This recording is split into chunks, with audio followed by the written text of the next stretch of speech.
কুয়েতের সব থেকে বড় হসপিটালে আগুন। আমাদের কোম্পানি মুবারক হসপিটালে আজ রাত 11টায় আগুন লাগছে। তো হঠাৎ করে আমার মোবাইলে কল দিল একজন। আমরা সবাই ছিলাম ডিউটিতে, আমরা বাঙালি ছিলাম প্রায় 400-500 মানুষের মতো। তো 400-500 মানুষ ছিলাম, সবাই আমরা ডিউটি দিয়েছিলাম রাতে। তো সবাই যার যার জায়গা ছিল। তো হঠাৎ করে আমার মোবাইলে কল আসলো যে রাহিম, আমাদের হসপিটাল তো আগুন লাগছে। তো আমি বলি যে এসব কী বলস, বাইরে চাইদি সবাই দৌড়াদৌড়ি করতেছে। তো আগুন অনেক বেড়ে গেছিল। তো আমরা নিচে গেলাম। আর কিছুদিন আগে আগুন লাগছিল আমাদের মাঙ্গাফেই, আমি যেখানে থাকি মাঙ্গাফ। তো আমি থাকি 4 নম্বরে, আগুন লাগছিল 2 নম্বরে। তো পুরো কুয়েত কেঁপে গেছিল শুধু একটা বিল্ডিং এ আগুন লাগার কারণে। আর এখন আগুন লাগছে এখন আগুন লাগছে হসপিটালে, কুয়েতের সব থেকে বড় হসপিটালে। তো এখন জানি না যে কি হবে।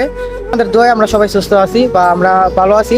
আর কিছুদিন আগে আমাদের মাঙ্গাফ আগুন লাগছিল, ওইখানে 50 জনের মতো ইন্ডিয়ান মারা গেছিল। 50 জনের মতো ইন্ডিয়া, ওইখানে বাঙালি ছিল না।